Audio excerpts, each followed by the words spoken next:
tah coba Kiai jelaskan kok eta istimewa amat Kangjeng Nabi bisa hibran kitu lintas planet. Hitung hurufna mumpung aya ketua ya lantaran ketua sok utang hitungannya nama beda ngitungna anak caraka atuh tamajang berhenti main bola hajatan calon lurah calon bupati gubernur ge ulah tah mogos kitu mah bahaya tah mogos itu. Nah tegetkeun ngajina urang ulah nyaritakeun Isra nyaritakeun naktu bae lah. Muhammad teh hurufna 4 hiji mim kadua ha katilu mim kaopat dal. Nah iya engke kurang dihitung hiji-hiji. Naon sebabna ieu jelema teh teu anakan be salah ngaran. Naon sababna ieu di modalan ge ieu haduh hancur-hancuran bae naktuna teu akur. Naon sebabna ieu deuk nyandung teu jadi deui.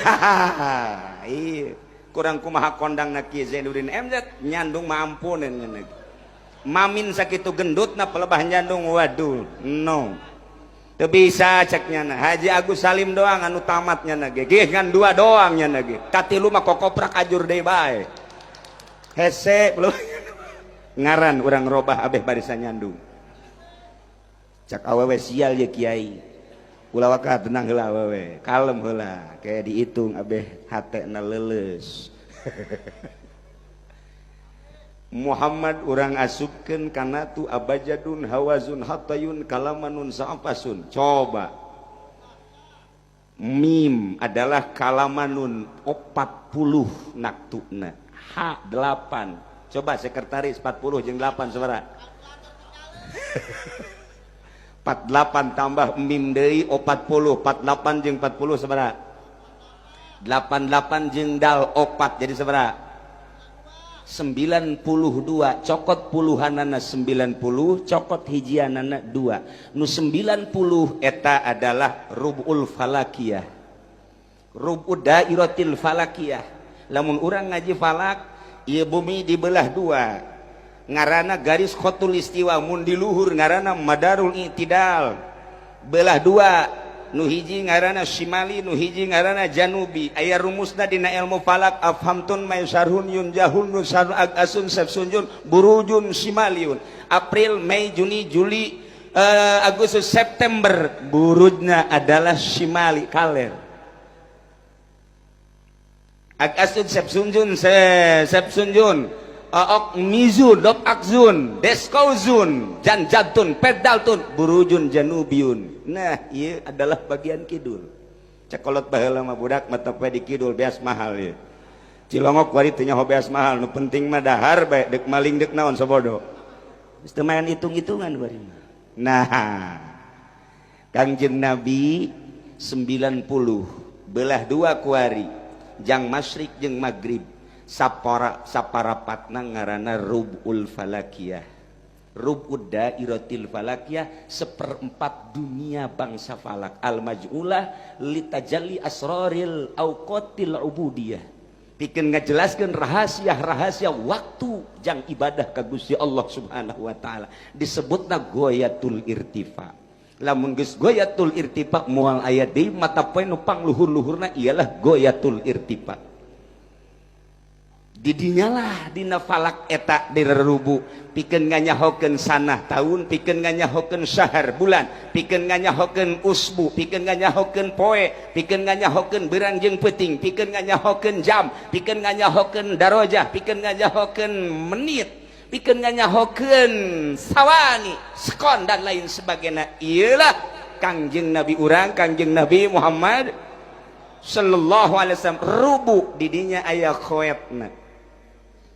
Nu dua tadi tinggalin 2 kali 90 berjumlah 180 lamun geus 180 derajat tikungan maut malodar kabeh di dieu 180 derajat iyalah jungjunan urang nu mantak bisa hihibran teh lantarannya nama ghayatul irtifa diciptakeun ku Gusti Allah 2 kali 90 manehanana 180 derajat ndeka mamana ge babari lantaran langit nang yen Gusti bumi nang yen Gusti sakumaha nu ku Gusti dicaritakeun dina Al-Qur'anul Karim engke dina kiamat cak Gusti Allah leutik bumi ieu teh takunul ardu yaumal qiyamah khubzatan wahidah poe kiamat mah bumi teh tah segede roti buatan WH tadi dibulak-balik Amerikan teu teh si roti mun aya lapar bae kajen kukumaha ge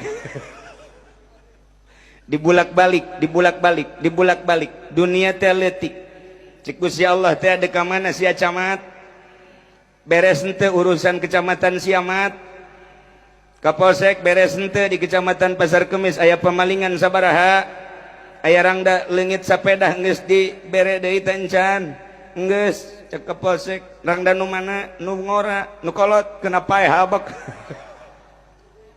kadeleuhan ku Gusti Allah dek lompat ka mana siarah dek lompat ka mana sia bupati dek lompat ka mana lulumpatan maneh Kiai Zainuddin dek ka mana sia Kiai Uci didelekeun ku Gusti Allah khubzatan wahidah masyaallah leutik yatakaffa'u hal jabbar dibulak-balik ku Gusti Allah Subhanahu wa taala kama yakfa'u ahadukum khubzatahu fi suprah dibulak-balik leutik ya Allah ya Rabbi Gusti Allah nemantak urang ngarasa agung kumaha cek guru urang tadi lamun bumi bae ku Gusti Allah sakicep sakieu sadampaleungeun atuh komo urang meureunanan sireum kadeuleu urang mah teu kadeuleu kumaha saya takabur keneh bae leutik jasa urang nah cek Gusti Allah was-samawati matwiyatum biyamini langit bakal digulung ku kaula wal ardu jami'an qabdatuh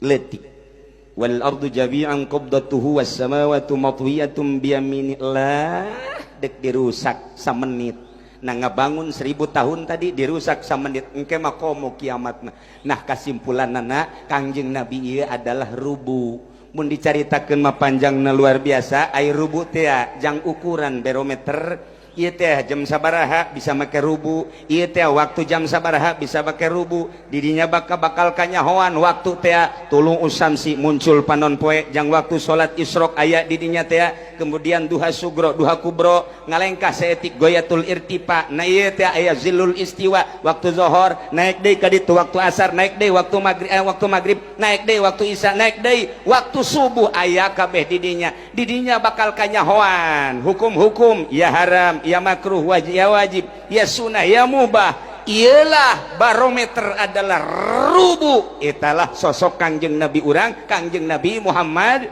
sallallahu alaihi wasallam ketika urang ngukur make Kangjeng Nabi tepat luar biasa lantaran rubuna tepat Kangjeng Nabi geus teu aya timbullah rubu-rubu akhir zaman diantarana Kiai Zainuddin MZ Kiai Abdul Hadi mun dikiaikeun termasuk kula jeung kiai-kiai di Jakarta eta adalah rubu-rubu akhir zaman sing hade bae mun ngukur rubu buatan Ampel buatan Kubang lurus tapi mun ngukur rubu buatan Pasar Kemis menyon begitu diukur batur mah jam 12 nya nama jam 11 tolol tah rubu nah ieu sing hade beusi salah ngukur ka rubu Kiai Zainuddin MZ ke Zainuddin MZ na menyon sing hade ke Kiai Abdul Hadi menyon Kiai kula ge beusi menyon ternyata kuari geus mararenyon ieu bensin diharamkeun cenah nu sugih meuli bensin heran eta menyon berarti tah rubuna tah rokok haram sedengkeun Kiai Zainuddin MZ ngarokok menyon tah rubuna doh cenah Kiai Zainuddin ngarokok ai kiai aing leuwih beuki deui